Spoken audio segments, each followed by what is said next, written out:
Hi, welcome back to the Nourishing Roots channel where I'll be showing you how to love food, adore your body and become your authentic self.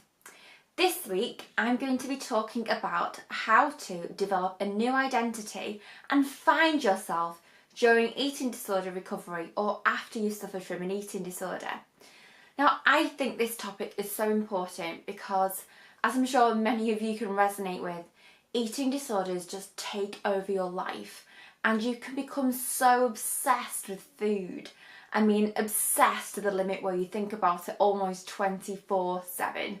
And I know for myself, for a long time, I was so obsessed with clean eating, being vegan, having to eat loads of fruits and vegetables. I was always watching cookery programs. I was always searching new food recipes. And I thought that's what Marissa was passionate about. And in a way, it was at the time, but for the wrong reasons.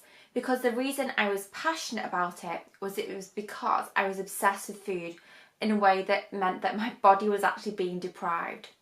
So there's plenty of evidence to show that when we restrict ourselves, whether that's psychologically with food or physically with food or both, and we place all these limitations around food, then we become more and more obsessed with it. So if we say to ourselves we can't eat something, what do we want to do? We want to think more about food, we want to think where the next meal is coming from.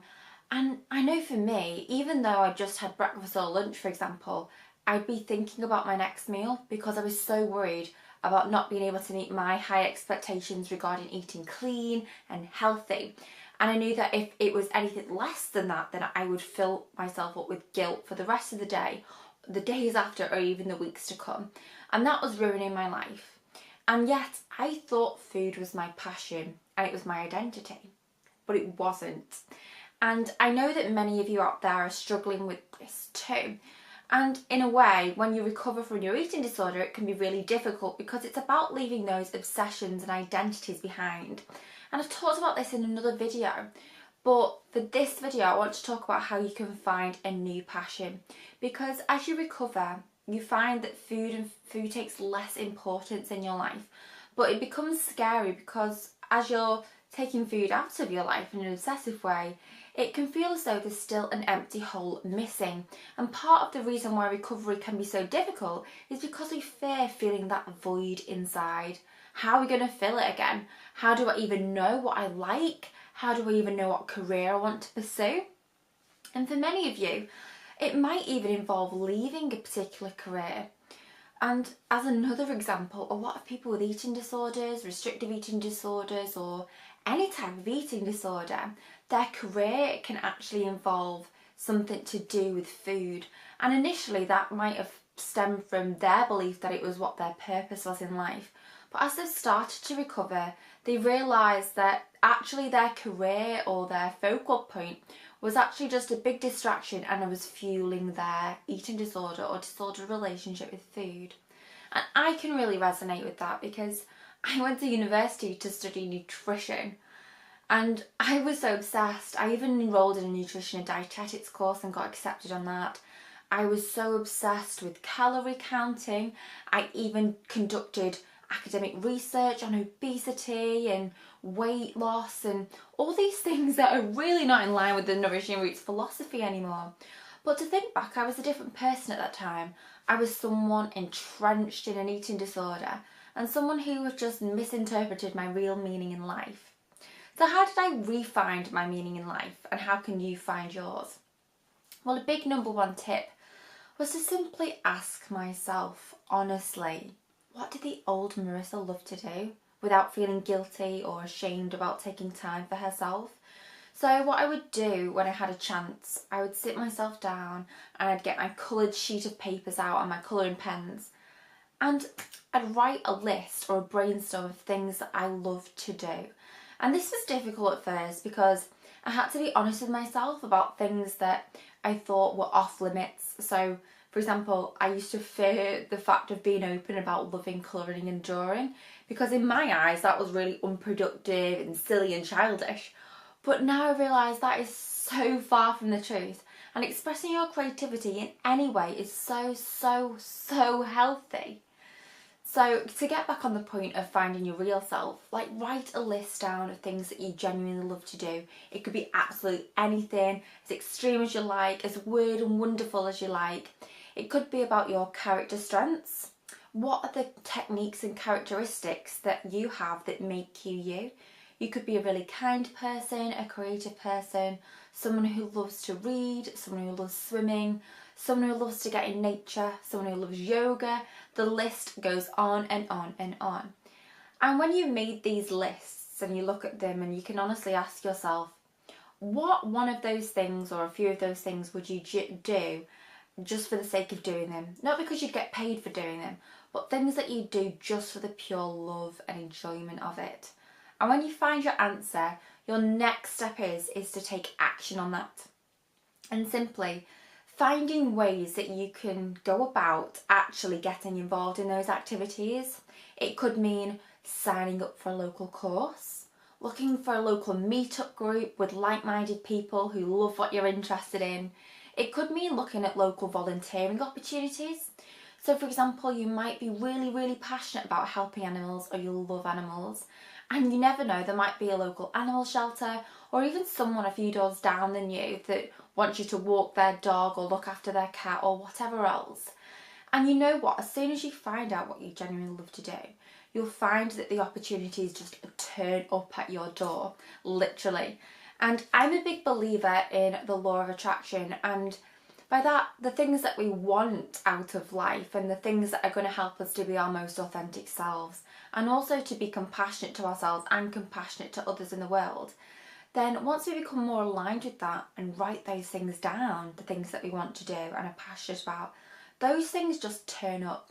So opportunities to pursue what you're passionate about will literally just knock at your door. You might see an ad on Facebook that aligns with yourself. You might see an advertisement in the local paper. You might meet someone in a cafe accidentally. You might see a flyer for a new course that really resonates with you.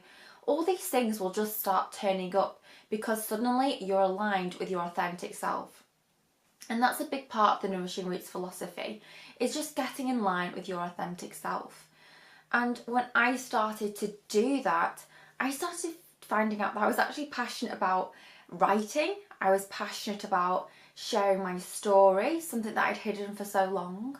I was passionate about, helping other people, getting involved in volunteering, writing, being creative, yoga, and lots of other things.